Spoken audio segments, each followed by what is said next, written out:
In late 2020, we saw articles like this emerge. Does NBA draft feature the next Luka? Deni Avdija is the NBA's next international star. Washington Wizards get steal of the draft in Deni Avdija with the number 9 pick. The 9th overall pick as a steal? Really? NBA draft, the next Luka? Deni Avdija ready for his own legacy. Even in an ESPN talk show, the draft analysts were asked to rank the best wing players of the 2020 draft. All of them unanimously decided that Deni Avdija would be the best wing player of the class, without question. It was a matter of who was second. Also, I think it's weird that people were trying to find the next Luka back in 2020. I mean, it was after Luka's second season, for crying out loud, and he was already getting comparisons. However, it's been several years into Avdija's career now, and even though he's shown he's a very capable defender and solid overall player, he has not lived up to the hype at all. This man was highly regarded to be the next great international superstar. The comparisons to Luka Doncic might seem ludicrous in hindsight. But why did people think this way? What made him so special prior to coming to the NBA? The idea that the 9th pick of the draft is still seen as a steal, that's actually insane, and shows how much faith people truly had in him to succeed. How's it going, folks? My name's Andy, and today let's take a look at Deni Avdija. What made him such a highly touted prospect to begin with? And after several years in the NBA, what does his career trajectory look like now? Is he perceived as a disappointment? To start things off, one must understand his rise to prominence in the first place. Deni Avdija grew up in Israel, and from a very young age, basketball piqued his interest. Now, we all know there's a ton of NBA players who you've never heard of, and they seemingly came out of nowhere.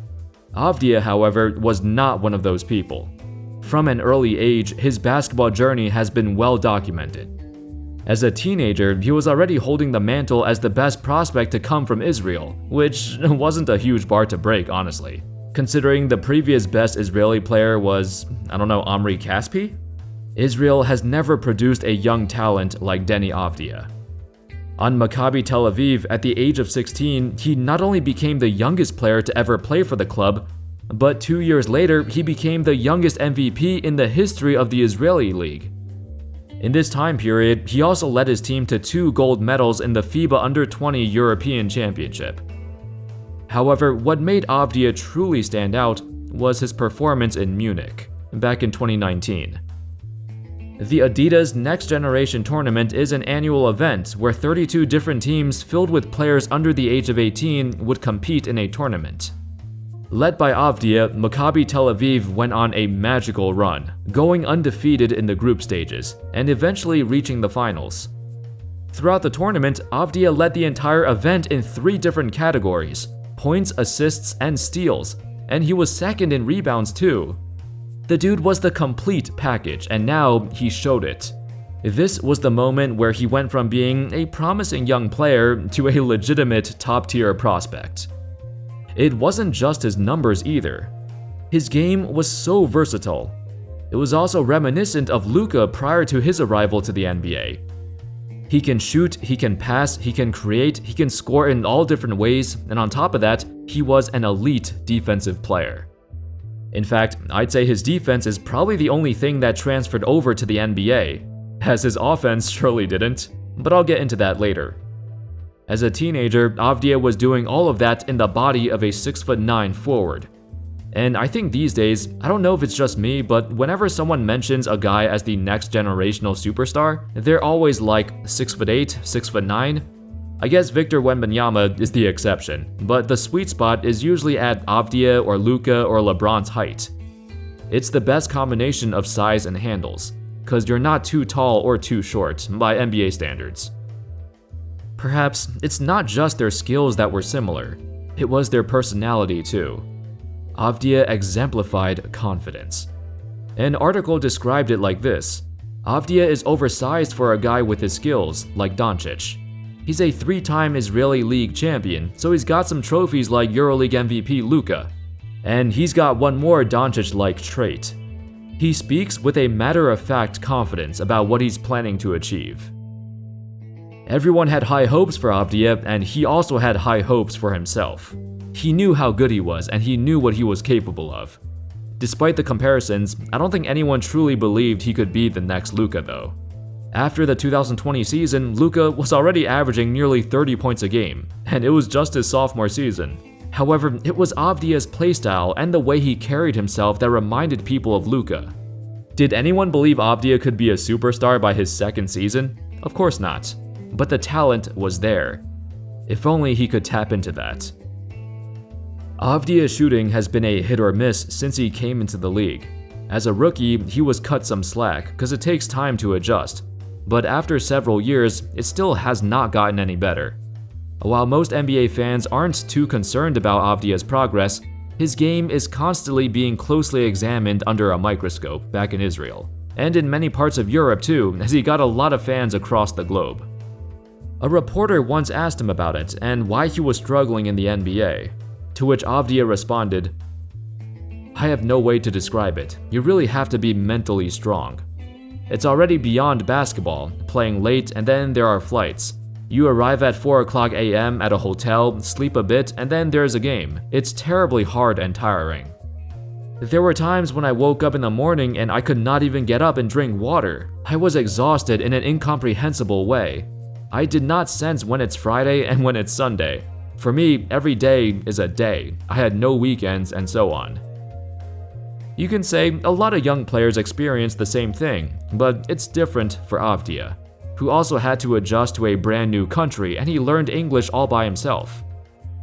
For him, the schedule was tantalizing, and it had a severe impact on his mental state and production. Nonetheless, it's important to mention his impact on defense. Avdija is truly an elite defender, at such a young age too. It's not just his lateral quickness or his athleticism, but his basketball IQ is off the charts. It's insane. He adapts and learns his opponent's habits, where they want to go, where they want to shoot, so he can position himself in a way that gives him the advantage. Most people say defense is like 90% effort, but to become an elite defender, you need that other 10%, and that is the ability to read your opponent. And just take a look at his defense on Giannis here.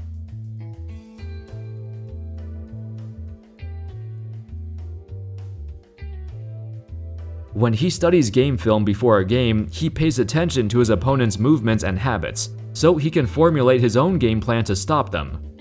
In Avdija's position, he's taken on the task of defending the opposing team's best wing player, sometimes their best frontcourt player too, because he has the size to do so. And he's been doing this since he came into the NBA. For a wing player who's this young to have this kind of defensive capability, we haven't seen this since Kawhi Leonard.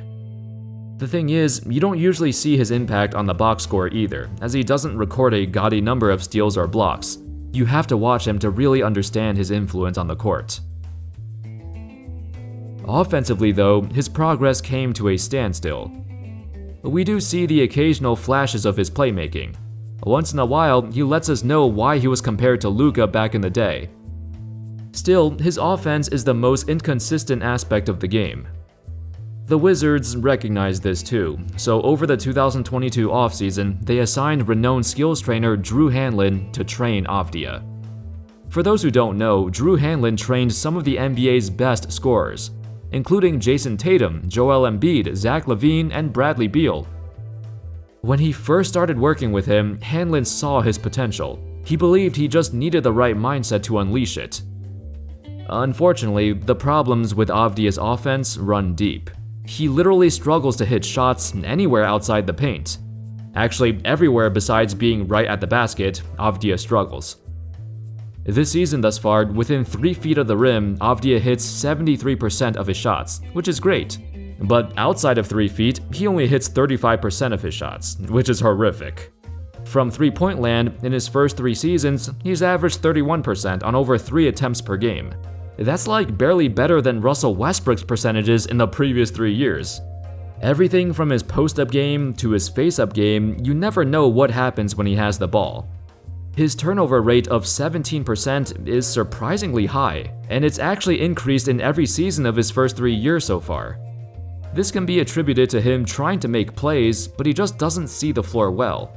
You can tell the coaching staff has confidence in him, so he does have the green light sometimes. Even though he was deemed a good shooter prior to the draft, it was never consistent. In a pre-draft scouting report, one of his most observed weaknesses was his streaky shooting. He's never been a great spot-up shooter or catch-and-shoot player, and he's always had trouble creating separation to shoot a jump shot with more space. In the NBA, defenders are a lot better, so it wasn't totally unpredicted that he'd struggle to make shots at the NBA level. Very few players can transition from a defensive stud early in their careers to an offensive powerhouse. Guys like Kawhi Leonard and Paul George are the exceptions, not the norm. Most players end up like Stanley Johnson. Anyway, that's all folks. Deni Avdija had a unique journey to the NBA, filled with unrealistic expectations, but that's how good he was when he was younger.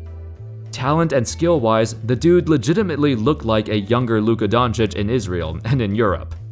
Plus, Avdija is never a guy who lacked confidence either. There's still plenty of time for him to keep improving. But that's the key word, improving. Thank you all so much for watching. I hope y'all enjoyed the video, and of course, as always, I'll see you next time. Peace.